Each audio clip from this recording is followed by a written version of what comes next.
sa ulo ng mga humahataw na balita. Hataw Balita. Office of the Vice President nagsalita na sa isyung pagpapatigil ng trapiko sa Commonwealth Avenue sa Quezon City kahapon. Hataw Balita. Philippine Coast Guard nilinaw na walang kinalaman sa issue ng West Philippine Sea. Ang nangyaring banggaan ng commercial vessel at bangka na ikinasawi ng 3 Pilipinong mangingisda noong October 4. Hataw Balita. Department of Justice mariing pinindona ang nangyaring pagkamatay ng isang mag-aaral ng Peña Francia Elementary School sa Antipolo City. Hataw Balita. Department of Trade and Industry tiniyak na walang aprobadong pagtaas ng presyo sa mga pangunahing bilihin hanggang sa katapusan ng taon. Hataw Balita. Commission on Election sinabing makatutulong sa kanilang procurement process ang investigasyon ukol sa kaso ni dating COMELEC Chief Andres Bautista. Hataw Balita. Department of National Defense Secretary Gilberto Chodoro Jr. binigyang diin na kailangang sugpuin na ang mga tagagawa ng mga iligal na armas sa bansa. Hataw Balita. Una sa ating mga humahataw na balita.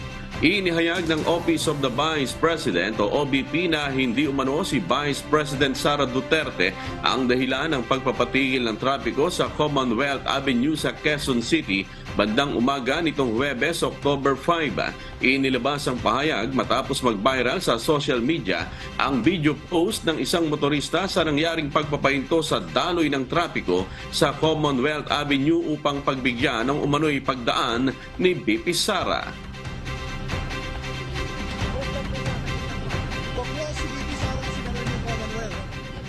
Alright, sige. Pocross si VP Sara. Si VP Sara tatawid, kaya tumigil muna tayo. Tigil muna tayo dahil tatawid si VP Sara, ha? Ingat lang. Kinumpirma ng OVP na si BP Sara ay nasa Mindanao para sa World Teachers Day celebration at iba pang aktibidad. Hiniling naman ng pangalawang Pangulo sa Quezon City Police District na imbestigahan ang pangyayari at papanagutin ang mga may sala kasama na ang taong kumuha ng video at pinilabas na may kinalaman ito kay Vice President. Sa isang pahayag ng QCPD Public Information Office, humingi sila ng paumanhin sa pangyayari at sinabi na ito ay dulot ng pagkakamali at pagkukulang sa pagpapasya ng kanilang pulis na nag-manage ng trapiko. Alright, sige. Pocross si VP Sara. Si VP Sara tatawid, kaya tumigil muna tayo. Tigil muna tayo dahil tatawid si VP Sara, ha? Ingat lang. Wala pong magagalit. Si VP Sara po tatawid lang. Dali na po, ha? Understanding lang po, tatawid daw si VP Sara. Hindi naman nabanggit sa pahayag ng QCPD kung sino o mayroong VIP na dumaan para magpatigil ng mga sasakyan. Hataw Balita. Sa kanyang talumpati kamakalawa bilang panauhing pandangal sa ika-122 Police Service Anniversary sa Butuan, Agusan del Norte, iginit ni Vice President at Education Secretary Sara Duterte na ang mga kumokontra sa confidential funds ay kalaban ng kapayapaan at ang kalaban ng kapayapaan ay kalaban ng bayan. Sinabi rin nito na mahalaga ang papel na ginagampanan ng confidential funds upang maibigay ang kinakailangang resources ng pamahalaan sa pagpapanatili ng seguridad at paglaban sa terorismo. Ayon kay BP Sara, hindi mahalaga kung gagastusin ito sa loob ng isang araw o isang buong taon, kundi ang importante anya ay masiguro ang kaligtasan at seguridad ng sambayanang Pilipino. Unang sumiklab ang kontrobersya ukol sa 125 million pesos na confidential at intelligence funds ng Office of the Vice President noong 2022 na umano'y ginastos ng tanggapan ni BP Sara sa loob lamang ng 11 araw. Hataw Balita. Nilinaw ngayon ng Philippine Coast Guard na walang kinalaman sa issue ng West Philippine Sea. Ang nangyaring banggaan ng commercial vessel at bangka na ikinasawi ng 3 Pilipinong mangingisda noong October 4. Nangyari umano ang naturang maritime incident sa karagatang sakop ng Pangasinan at hindi sa Bajo de Masinloc. Ayon kay PCG spokesperson for the West Philippine Sea, Commodore J. Tariela, lumalabas sa inisyal na impormasyon na posibleng aksidente ang nangyaring banggaan ng 2 sasakyang pandagat. Pakinggan po natin ang pahayag ni Commodore J. Tariela. As far as the initial information that we have right now, we can say na hindi naman ito talaga deliberate. At the same time with the testimony ng ating mga nakasurvive na mangingisda, sila rin mismo nagsasabi na in this particular time na nangyari ito, masyadong madilim ang area, pangit ang panahon, so there's a possibility na hindi nga sila napansin. Gayunman, itutuloy pa rin ng PCG ang pag-iimbestiga sa insidente para papanagutin ang sinumang may kasalanan kung saan 3 Pilipinong mangingisda ang nasawi. Sa ngayon, naghihintay pa ng sagot ang PCG mula sa gobyerno ng Marshall Islands. Pakinggan po natin ang pahayag ni PCG Commandant Admiral Artemio Abu. So sinulatan na rin natin, ako mismo ang sumulat doon sa Marshall Islands para sabihin yung kung anong nangyari. We're not necessarily specifically concluding or pointing it out na siya mismo yun. It has to go through a very stringent, of course, very careful investigation, and we're doing that. Hataw Balita. Nakamit ang tagumpay sa panibagong rotation and resupply mission para sa mga sundalo na nagbabantay sa BRP Sierra Madre sa Ayungin Shoal.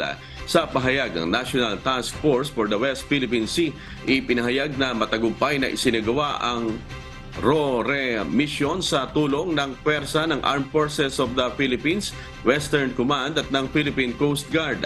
Naihatid ang kinakailangang supply ng mga sundalo sa Ayungin Shoal sa kabila ng muling pagtatangka ng mga barko ng Chinese Coast Guard na harangan at iharas ang 2 supply ship na binabantayan ng mga PCG vessel na BRP Cabra at BRP Sindangan. Pinuri naman ng task force ang dedikasyon at determinasyong ipinakita ng mga tauhan ng AFP at Coast Guard sa kanilang misyon. Hataw Balita. Ipinagpaliban kamakalawa ng Manila Regional Trial Court ang pagbasa ng sakdal kay dating Congressman Arnolfo Teves Jr. para sa kasong murder kaugnay sa pamamaslang kay Negros Oriental Governor Roel de Gamo noong Marso. Ang desisyong ito ay kasunod ng paghain ng motion to defer ng kampo ni Teves kung saan iginiit nilang maraming mosyon ang kailangang resolbahin. Inayos ang petsa ng arraignment at itinakda sa November 29. Pakinggan po natin ang magkasunod na pahayag ni na Attorney Ferdinand Topacio at Attorney Andre Bon Tagum. In legal effect, granted yung motion to defer. Not only because of that motion, but because of certain pending incidents that will need the resolution of the court before arraignment may proceed. Well, of course, these are legal remedies that the lawyers wanted to explore. They wanted to explore the limits of the rules, of course. Siyempre, di ba? And the legal remedies are there. But of course, we contend, we assert na hindi naman meritorious to mga motions nila. These are all dilatory. These are all dilatory. Okay? These are all unmeritorious. They will exploit the rules. They will even go up to the Supreme Court. But ultimately, justice will be served. Hataw Balita. Maariing kinundina ng Department of Justice ang nangyaring pagkamatay ng isang mag-aaral ng Peña Francia Elementary School sa Antipolo City na sinampal umano ng kanyang guro noong September 20. Ayon sa DOJ, ang mga guro o educator ay may malaking responsibilidad sa buhay ng isang bata. Dagdag pa ng kagawaran, nagpapatuloy ang autopsy para malaman ang dahilan ng pagkamatay ng biktima. Ipinagutos na ng DOJ sa piskal ng Antipolo City na makipag-ugnayan sa mga law enforcement agency hinggil sa investigasyon at case build-up para sa mga paglabag sa batas na maaaring nangyari sa pagkamatay o pang-aabuso sa biktima. Hataw Balita. Tiniyak ng Department of Trade and Industry o DTI na walang aprobadong pagtaas ng presyo sa mga pangunahing bilihin hanggang sa katapusan ng taon. Ayon kay DTI Director Marcus Valdez, wala pong dahilan para tumaas ang presyo ng mga bilihin ngayong darating na holiday season. Maghihintay pa muna ng susunod na taon ang mga canned goods manufacturer at iba pang pangunahing bilihin na may suggested retail price para umapila ng adjustment sa halaga ng kanilang produkto. Ang mga holiday staples naman na walang SRP ay maaring magtaas ng presyo nang walang pahintulot mula sa pamahalaan. Kabilang sa inaasahang magtataas ng presyo ay ang ham, imported cheese at pasta products. Hataw Balita. Ipinahayag ng Commission on Elections o COMELEC nitong Huwebes, October 5 na makatutulong sa procurement process ng poll body ang investigasyon ukol sa aligasyon ng money laundering at rigged bidding mula sa pamahalaan ng Estados Unidos laban kay dating COMELEC Chief Andres Bautista. Ayon kay COMELEC Chairperson George Erwin Garcia, na malaking tulong ito sa kanila para tingnan kung aling bahagi ng procurement process ng ahensya ang maaring maimpluwensyahan o may irregularidad upang maayos nila ito. Isang task force din anya ang binuo ng Office of the Chairman na siyang mangangasiwa sa pagsusuri ng mga aligasyon laban kay Bautista. Inaprubahan ng COMELEC ang kanilang buong kooperasyon sa United States matapos nitong humingi ng tulong noong nakaraang taon na magkaroon ng kopya ng mga dokumento at salaysay mula sa ilang tauhan ng ahensya. Kaugnay ito sa aligasyon na si Bautista ay tumanggap ng lagay mula sa isang hindi pinangalanan na kumpanya ng teknolohiyang pang-eleksyon upang makakuha ng kontrata para sa halalan noong 2016. Sa ngayon, wala pa raw silang nakikitang dahilan para kontakin si Bautista kaugnay sa kanilang investigasyon. Dagdag pa ni Garcia, hindi pa raw sumusubok makipag-ugnayan si dating COMELEC chief sa kanila sa anumang plataforma. Hataw Balita. Binigyang diin kahapon ni Department of National Defense o DND Secretary Gilberto Chodoro Jr. na kailangang sugpuin na ang mga tagagawa ng mga iligal na armas upang pigilin ang paglaganap ng mga private armed groups o PAGs. Sinabi ng kalihim sa isang pagdinig ng 13th Oversight Committee para sa National Task Force for the Disbandment of Private Armed Groups na isinagawa sa Western Mindanao Command Headquarters sa Zamboanga City. Nais ding makiisa ng DND hindi lamang sa pagtugi sa mga armadong grupo, kundi pati na rin sa mga gumagawa ng iligal na armas para mapuksa ang pinagmumulan nito. Mahalagaan niya ito dahil lumilikha na ng mga armas ang PAGs na maaari nilang gamitin para sa pag-atake at pananakit sa ating mga kababayan. Idinagdag pa niya na ang mga ginagawang iligal na armas ay hindi lamang pinagmumula ng krimen at karahasan, kundi pati na ng mga aktibidad ng pangungutong. Magtutulungan din ang Armed Forces of the Philippines at ang DND kasama ang Department of the Interior and Local Government, ang Office of the Presidential Advisor on Peace, Reconciliation and Unity at iba pang ahensya upang makamit ang pangmatagalan at maayos na kapayapaan na mahalaga sa pag-unlad ng bansa. Hataw Balita.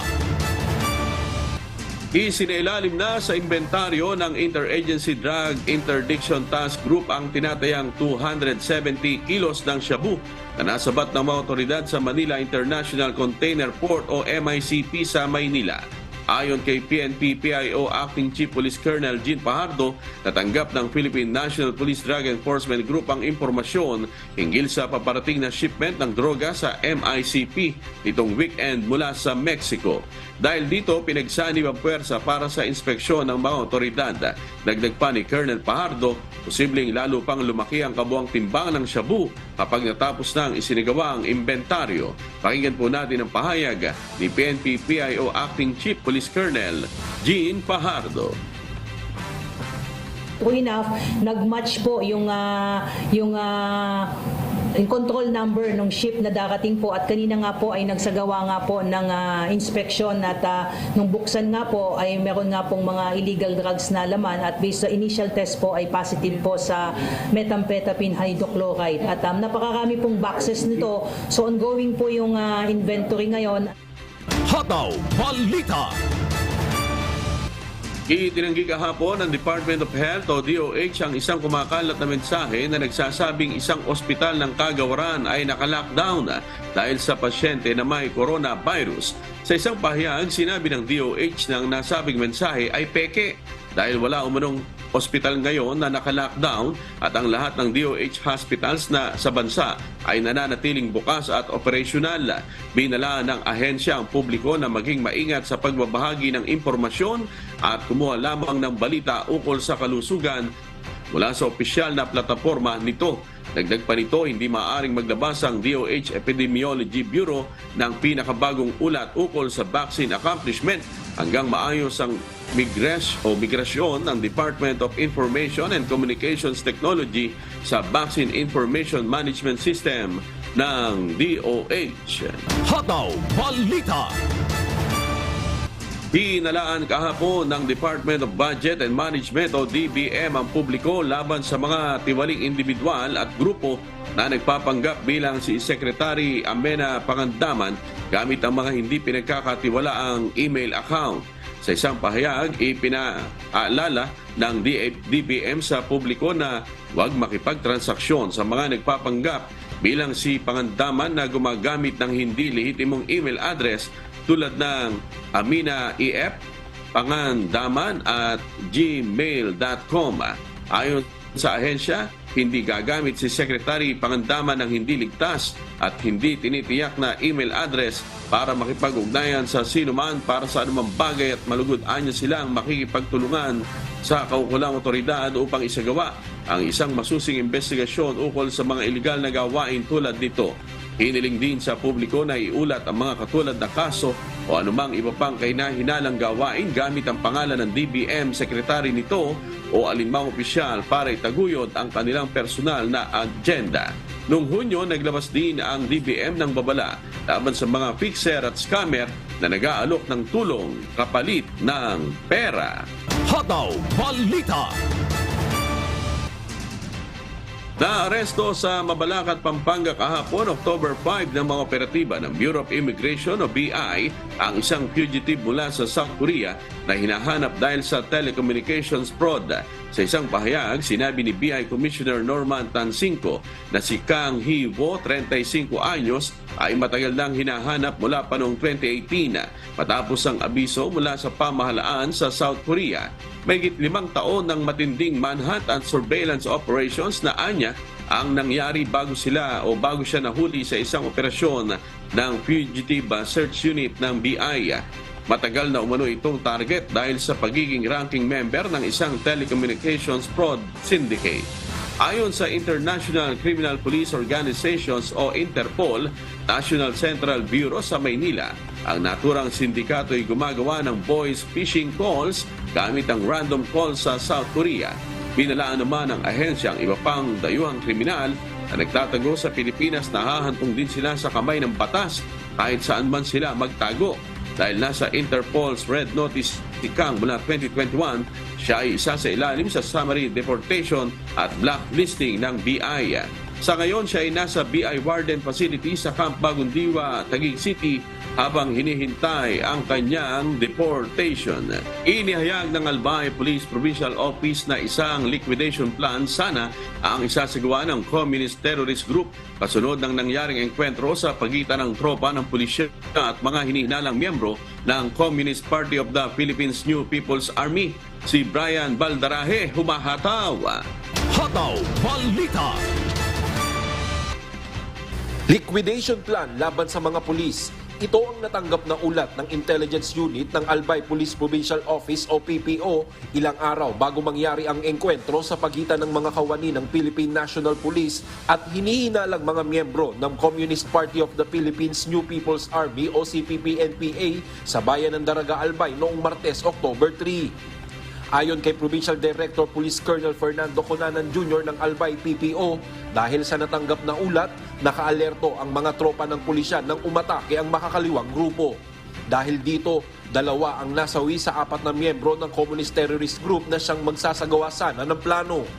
Kinilala ang mga napatay na miyembro ng CTG na sina Alan Balderon alias Jason at Rizaldi Perdigon alias Sandro, pawang mga miyembro ng Platoon 3 ng Sub-Regional Committee 3 at Bicol Regional Party Committee ng CPP-NPA. 2 days ago, meron na po kaming information na magkakandak ng atrocities o itong mga NPA sa mga documents na exploitation na nakuha ng mga ibang tropa din po natin, mga intel po natin na natunugan nila na magkakandak ng liquidation operation itong NPA. Nakilala naman ng Albay PPO na ang mga nasawi ay mga opisyal ng makakaliwang grupo at siyang responsable rin sa pagsusunog ng mga heavy equipment sa Albay noong mga nakalipas na taon. Kasama rin ang mga ito sa pag-ambush sa 2 sundalo na kabilang sa mga rescuers ng bumagsak na Cessna 340 sa bayan ng Kamalig sa Albay. Dagdag pa ng Albay PPO, patong-patong na kaso rin ang nakasampa laban sa mga nasawing suspect. Kaugnay nito, patuloy ang isinasagawang hot pursuit operations ng Albay PNP laban sa 2 nakatakas na suspect. Naglagay na rin ng mga checkpoints ang PNP sa iba't ibang lugar sa probinsya. Diyos ang aming sandigan, serbisyo publiko ang aming pinahahalagahan. Brian Baldarahe, Humahataw. Hataw Balita. Itinaas sa Alert Level 2 ang seguridad sa Bicol International Airport sa Daraga Albay, lusod ng magkasunod na bomb joke at engkwentro ng otoridad at rebeldeng grupo sa nangyari malapit sa lugar. Si Ryan Salatandol, Humahataw. Hataw Balita. Itinaas ng mga otoridad sa Alert Level 2 ang seguridad sa Bicol International Airport sa Daraga Albay simula kahapon, October 5. Bunsod ito sa nangyaring bomb joke at ang sagupaan sa pagitan ng mga tauhan ng Philippine National Police at ng mga hitman ng New People's Army o NPA na naganap malapit sa paliparan. Ayon sa pamunuan ng nasabing airport, nagtaas sila ng seguridad para masiguro ang kapayapaan ng publiko sa paliparan. Dahil dito, humaba ang pila ng mga sasakyan na papasok sa paliparan dahil sa mga scheduled flights na naibalik sa normal mula noong naganap ang nangyaring bomb joke noong Lunes, October 2. Pinili na lang ng ibang mga pasahero na mauhuli na sa kanilang flight na maglakad patungo sa paliparan. Inaasahan naman na ganito rin ang magiging sistema ng seguridad sa Bicol International Airport sa mga susunod na araw. Diyos ang aming sandigan, serbisyo publiko ang aming pinahahalagahan. Ryan Salatandol, Humahataw! Hataw Balita. Mahigit 18,000 piso na halaga ng marijuana ang nadiskubre at sinira ng mga otoridad sa pinaigting na anti-illegal drugs operation sa Barangay Dagdag, Sagada, Mountain Province nitong Martes, October 3. Magkatuwang sa operasyon ang Sagada Municipal Police Station, 4th Platoon, 1st Mountain Province Provincial Mobile Force Company, Mountain Province Police Provincial Office, Philippine Drug Enforcement Agency Mountain Province at barangay officials ng Dagdag sa pagkakadiskubre ng 55 piraso ng fully grown marijuana plant at halos 200 piraso ng marijuana seedling. Kaugnay nito, kumuha ng sample ang mga otoridad para isailalim ang mga nakumpiska sa mga qualitative test at karagdagang dokumentasyon. Wala namang nahuli sa nasabing taniman ng marijuana sa lugar. Patuloy naman ang mga otoridad sa pagsuyod sa mga lugar na may malawak na taniman at papanagutin ang mga mapatutunayang nagtatanim nito. Hataw Balita. Nilahukan ng mahigit 60 health personnel mula sa iba't ibang rehiyon ng bansa ang isinagawang 5 araw na training ng Department of Health patungkol sa biosafety, biosecurity at respirator fit testing para sa COVID-19. Si Lizelle Nael, Humahataw. Hataw Balita. Nasa 66 na health personnel ang nakapagtapos sa ikalawang batch ng 5 araw na Fundamentals of Biosafety, Biosecurity and Respirator Fit Testing for COVID-19 training ng Department of Health. Katuwang sa nasabing training ang Biorisk Management Office na nilahukan ng iba't ibang health personnel ng regional offices mula sa mga rehiyon ng Luzon, Ilocos, Car, Cagayan Valley, Mimaropa, Calabarzon, Bicol at ang National Capital Region. Kabilang sa mga nakakumpleto ng 5 araw na pagsasanay ang mga medical technologist, doctor at nurse. Layo ng kagawaran na lumikha ng Laboratory Response Network o LRN na magbibigay ng mahusay, epektibo at tuloy-tuloy na operasyon upang tuklasin ang mga nagiging sakit ng mga mamamayang Pilipino gaya na lamang ng COVID-19. Isang mahalagang hakbang din ito upang makita ang kapasidad ng regional counterparts ng National Laboratory Response Network Unit na mapatakbo ng maayos ang kanilang nasasakupang laboratory networks. At upang maipagpatuloy ang layunin ng ahensya na maging healthy Pilipinas dahil bawat buhay ay mahalaga. Diyos ang aming sandigan, serbisyo publiko ang aming pinahahalagahan. Mula rito sa Camarines Norte, Lizel Nael, humahataw! Hataw Balita. Ipinagutos ni Albay Governor Edsel Greco Lagman ang pagpapauwi sa mga evacuee na nagmula sa 6-kilometer permanent danger zone ng Bulkang Mayon sa Lalawigan. Si Ryan Salatandol, humahataw! Hataw Balita. Ipinag-utos na kahapon, October 5, ni Albay Governor Edsel Greco Lagman sa mga lokal na pamahalaan sa lalawigan ang decampment ng mga evacuing nang galing sa 6-kilometer danger zone dahil sa nangyaring pag-aalburuto ng Bulkang Mayon. Batay ito sa advisory na inilabas ng Albay Provincial Disaster Risk Reduction and Management Council o PDRRMC at ng Albay Public Safety and Emergency Management Office o APSIMO sa pangunguna ni Governor Lagman. Ayon sa gobernador, ang pagpapauwi sa mga residente ay dahil sa patuloy na pagbaba ng aktibidad ng Bulkang Mayon na patuloy na nakikita sa monitoring na ginagawa ng Philippine Institute of Volcanology and Seismology o PHIVOLCS. Dagdag pa nito, naramdam na ng mga bakwit ang pangangailangan na magbalik sa normal na pamumuhay kasama ng kanilang mga pamilya. Mahigit 3 buwan na kasi mula nung nagsimulang lumipat ang mga ito sa mga evacuation center na itinalaga ng pamahalaan.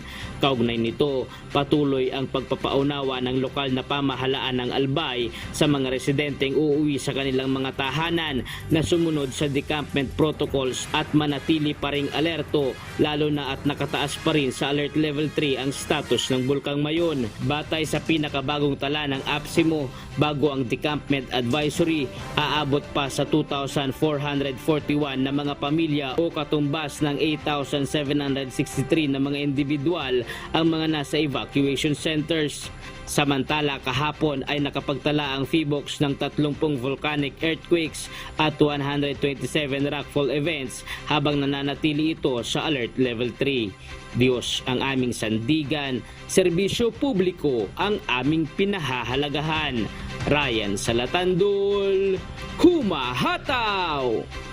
Hataw Balita. Idineploy na kahapon ang halos 3,000 security personnel para sa pagdiriwang ng Mascara Festival sa Bacolod City ngayong buwan. Maliban sa naturang selebrasyon, babantayan din ng mga ito ang isasagawang barangay at sangguniang kabataan election sa darating na Oktubre 30. Si Bon San Pedro, humahataw! Hataw Balita. 2,949 na pulis at iba pang mga law enforcement agencies ang idineploy kahapon, October 5, para sa seguridad sa pagdiriwang ng 44th Mascara Festival sa Bacolod City ngayong buwan. Isang send-off ceremony ang isinagawa sa Bacolod City Police Office Headquarters kung saan ipresinta ng Philippine National Police ang kanilang mga tropa at mga support unit mula sa Armed Forces of the Philippines, Philippine Coast Guard, Bureau of Fire Protection, mga Force Multiplier at Disaster Response Unit. Magbabantay ang mga ito sa mga tataong lugar, lalo na sa festival sites tulad ng Bacolod Public Plaza, Bacolod City Government Center, Lacson Tourism Strip at Old Bacolod Airport. Maliban sa mga Police Assistance Desk, mayroon ding inilagay ng mga foot and mobile patrol. I have the honor to present to you the 2,949 deployable PNP personnel, other agencies, and resources.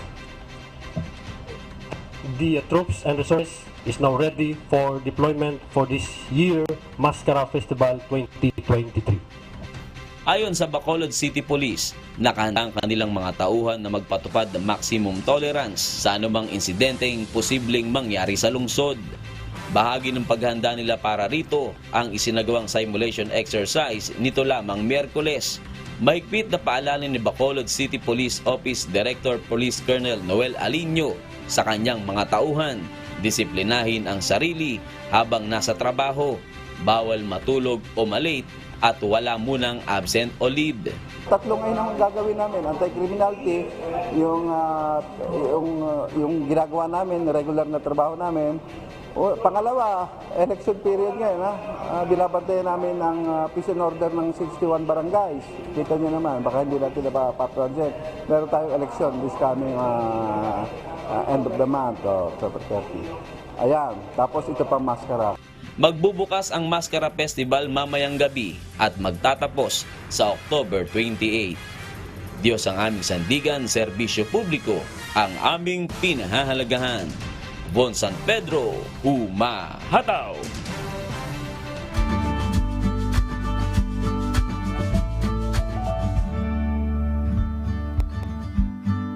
Alamin ang magiging lagay ng panahon sa iba't ibang bahagi ng bansa ngayong araw ng Biyernes. Panoorin po natin ang update mula sa Philippine Weather Bureau Pag-asa. Si Bagyong Jenny nga po ay nasa labas na po ng ating Philippine Area of Responsibility. Lumabas ito ng PAR kahapon ng hapon, pero mayroong mga lugar po tayo na sa ilalim ng tropical cyclone wind signal dahil naapektuhan pa rin mga lugar sa Northern Luzon. Ngayon po, wala na pong mga tropical cyclone wind signal sa ating bansa dahil tuloy lang pong lumayo itong si Bagyong Jenny. At kaninang alas 4 na madaling araw, huling namataan ang layo ng sentro ng bagyo ay nasa 385 kilometers west-northwest ng Itbayat, Batanes. Bahagyang humina ang Bagyong Jenny. Ngayon po ay ang lakas ng hangin na malapit sa gitna nito ay umaabot sa 120 km per hour, samantala ang pagbugso ng hangin ay nasa 150 km per hour. Inaasahan po natin itong kikilos pa layo sa ating bansa sa bilis na 10 km per hour. Samantala, meron tayong na binabantayan isang low pressure area na may posibilidad na maging bagyo. Nasa labas ito ng ating Philippine Area of Responsibility, nasa layo 1,950 kilometers silangan ng Luzon. Kumikilos ng panganluran at maaari pong itong pumasok sa ating PAR ditong darating weekend. Samantala, itong si Bagyong Jenny ay patuloy pa niyang hinahatak ang habagat, kaya itong habagat ay naapektuhan sa malaking bahagi ng Luzon kasama Metro Manila. Kaya ngayong araw, asahan pa rin ang mga kalat-kalat na pag-ulan at thunderstorm sa Northern at Central Luzon, kasama na rin ang Metro Manila, Mimaropa at Calabarzon. At sa ating forecast track ni Bagyong Jenny, inyong makikita na patuloy na po lalayo sa ating bansa. At pagdating po ng Tuesday, October 10 next week, ay tuloy na po maging low pressure area si Bagyong Jenny. Itong southwest monsoon ay makaka-apekto pa rin ngayon at bukas, at maaaring sa weekend, sa Sunday, ay tuloy na pong lalayo ang southwest monsoon. Kaya by Sunday ay ang buong bansa po ay makakaranas po ng improving weather, maliban lang po sa isolated na pag-ulan. At napanood po natin ang update mula sa Pag-asa. Tandaan, sa bawat araw na ating nasisilayan, tayo magpasalamat sa Diyos na may lalang. Hataw Balita. Samantala,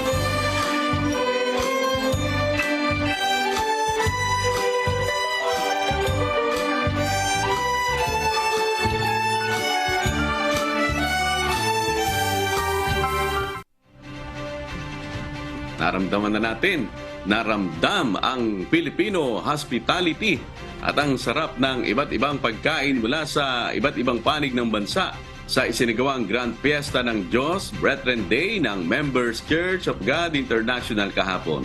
At bukod sa libreng pagkain, meron din pong free store na maaaring makapamili ng mga groceries nang walang binabayarang anumang halaga. Si Nestor Torres, humahataw. Hataw Balita. Masayang-masaya ang pagdiriwang ng Grand Fiesta ng Diyos ng Members Church of God International.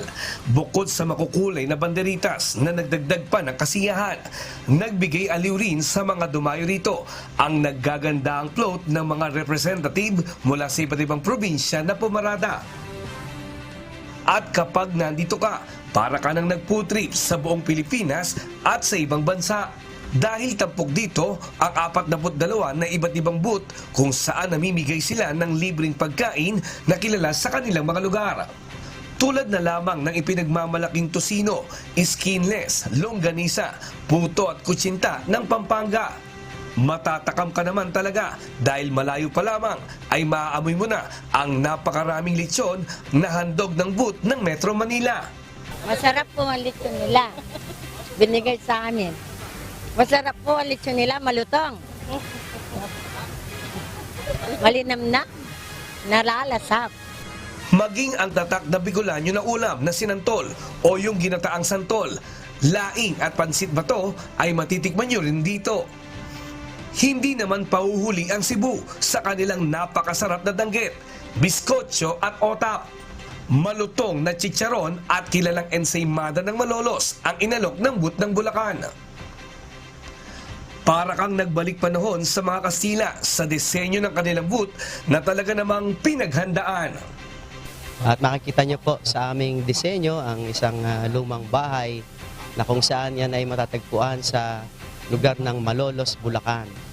At ang aming pong mga specialty para po sa araw na ito ay meron po tayong pulboron, sari-saring kakanin, ang barquillos, at yung pong syempre walang kamatayang chicharong baboy at ensaymada ng Bulacan.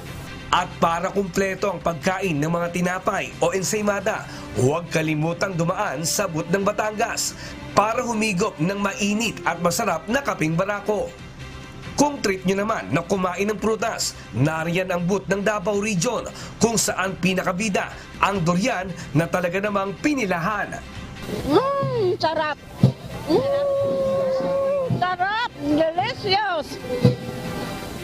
Sa loob ng 61, ngayon lang ako makakatikim ng durian. Happy Fiesta ng MCGI! Happy!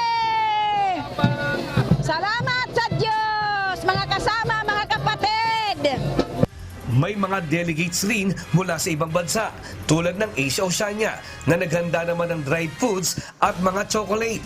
Narito rin ang mga taga Middle East na may bit-bit na iba't ibang sweets gaya ng dates at may ipinamimigay rin silang libreng imported na kape at tsaa. Hindi ko naman po sila mabilang ng masarap na chocolate. Kaya sa dami ng pagkain, dito kami una pumila para makatikim sila. Kaya nagpapasalamat po kami. Kasi mahal naman po ng chocolate kasi. Kaya naman po bumili kami ng chocolate. Pagkain na lang po. Kung hindi po dahil dito, hindi po sila makakatikim ng masarap na chocolate. Bukod dyan sa masasarap na pagkain, pwede ring mag-grocery ng libre dahil meron din ditong free store. Diyos ang aming sandigan, serbisyo publiko ang aming pinahahalagahan. Nestor Torres, humahataw! Hataw Balita. Punong-puno ng kasiyahan at pagtutulungan ang pagdiriwang ng quarterly fiesta ng Diyos Brethren Day na inorganisa ng Members Church of God International o MCGI. Ito ay higit pa sa isang tradisyonal na pagtitipon dahil ito ay araw ng pagbibigay at pagtupad ng mga pangarap. Si June Soriao, humahataw! Hataw Balita. Pagbungad pa lang ng programa, bakas na sa mukha ni Brother Daniel ang tuwa at excitement para sa isang mahalagang anunsyo. Hindi ba isang mabuting pagkakataon ito ngayon na ang mga kinikilala ng Panginoong kanyang kapatid mapakain, mapainom, magawan ng kabutihan at mapagsilbihan? Ngayong araw po na ito, meron din tayong ibig na i-grant na mga maibibigay na kaunti sa ating mga kapatid. Kaugnay po nitong ating ginagawa na Fiesta ng Diyos o itong ating Brethren Day. Walang kaide-ideya ang mga recipient na sila na nga ang mapapalad na napili para sa regalong pinagtulungan ng mga kapatid sa MCGI. nandiyan ba si Sis Rosemary? Ayun pala, Sis Rosemary Dacara, para po sa inyo. Ayan, may sewing machine na kayo. Magamit sana po ninyo para sa inyong paghahanap buhay. Baka may gusto po kayong sabihin. Sige po. Marami po salamat po sa Diyos. Wala po akong masabi po, Brad.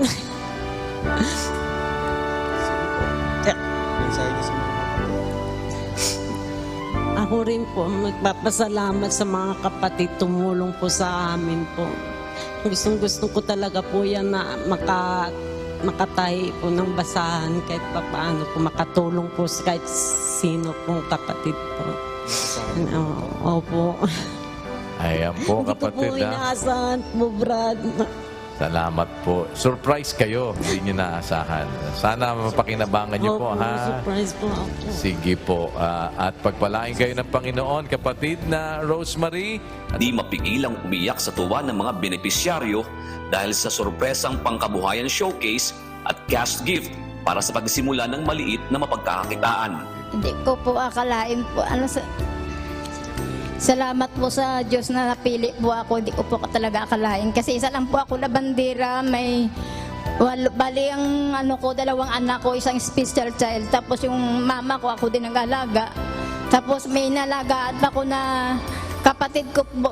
Iba't ibang kagamitan na may kinalaman sa kanilang kasanayan ang ipinagkaloob ng buong puso ng MCGI sa mga mahihirap ngunit nagsisikap na makaahon sa buhay.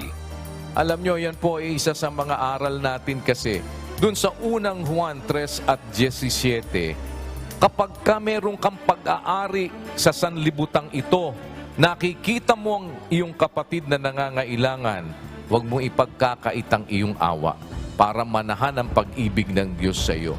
Sapagkat ang sabi nga po ni Juan sa pagpapatuloy, mumuntikong mga anak, huwag tayong magsiibig ng salita ni ng di laman. Hindi lang po yun sinasabi, hindi lamang yun sinasalita, kundi ang wika ng gawa at ng katotohanan. Ang kabutihang ito ay hindi lamang naramdaman ng mga recipient, kundi maging ng mga nanood. Patunay na ang awa sa kapwa ay nagiging makabuluhan kung sinasamahan ng gawa. At sa pagtutulungan ay natutugunan ang kahilingan ng isang nangangailangan. Jun Suriao, UNTV News and Rescue. Diyos ang aming sandigan, serbisyo publiko ang aming pinahahalagahan. Hataw Balita. Ayan, napakasaya, napakaganda dyan sa Grand Fiesta ng Diyos ng MCGI. At nais po naming samantalahin ang pagkakataon na bumati po ng Happy SPBB Day 1 sa lahat po ng mga kapatid sa MCGI sa buong mundo. And of course, siyempre, kay Kuya Daniel Razon and family sa ating mga KNP, AP, mga kasama po nating district servants. Happy SPBB po sa inyo. At sa Pulubong, La Pastora family, Libas family, kasama po ang Bertalia family. Ayan, happy SPBB. Siyempre po sa mga kasama po natin sa UNTV, yung UNTV family po natin, sa ating pong EP, kay Brad Dante Santos, sa mga kasama po natin sa IT at sa production. Ayan, happy SPBB sa inyo pong lahat, mga kapatid.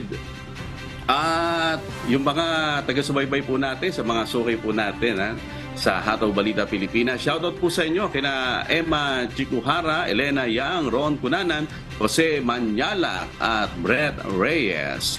Ganun din si Louie Lepanya ng Nagcarlan, Laguna. At ganun din po sa ating mga Facebook. Ang ilan po dyan sila Hener Aliparo, Nelma Zamora, Mike Repollona at Ruben Mison. Ayan. At sa buong Pilipinas at sa iba't ibang panig ng mundo. Shoutout din po sa mga tagapakinig ng Hataw Balita Pilipinas sa Radyo La Verdad 1350. At sa darating po na October 9, araw po ng Lunes, ang opening po ng Mass Indoctrination ng MCGI. Alas 7 po yun ng gabi, Philippine Standard Time sa official MCGI social media accounts. Kabilang po ang MCGI channel, ang official YouTube channel ng Members Church of God International. Mga kasangbahay, kung meron po kayong balitang hindi ninyo napanood o kaya ay may nais kayong muling panoorin sa Hataw Balita Pilipinas, bisitahin lamang po ang aming mga official social media account. I-like at i-follow ang UNTV News and Rescue Facebook account at i-click ang subscribe button sa UNTV News and Rescue YouTube channel. Mapapanood nyo rin po rito ang iba pang news programs ng UNTV, pati na ang iba pang videos na nag-iisang public service channel. Kaya subscribe, like, and share. At sa aming ibabahaging mga salita ng Diyos na ating sandigan, mula sa Awit Kapitulo 34, talatang 13 hanggang 14. Ingatan mo ang iyong dila mula sa masama at ang iyong mga labi sa pagsasalita ng karayaan. Lumayo ka sa kasamaan at gumawa ka ng mabuti. Hanapin mo ang kapayapaan at habulin mo.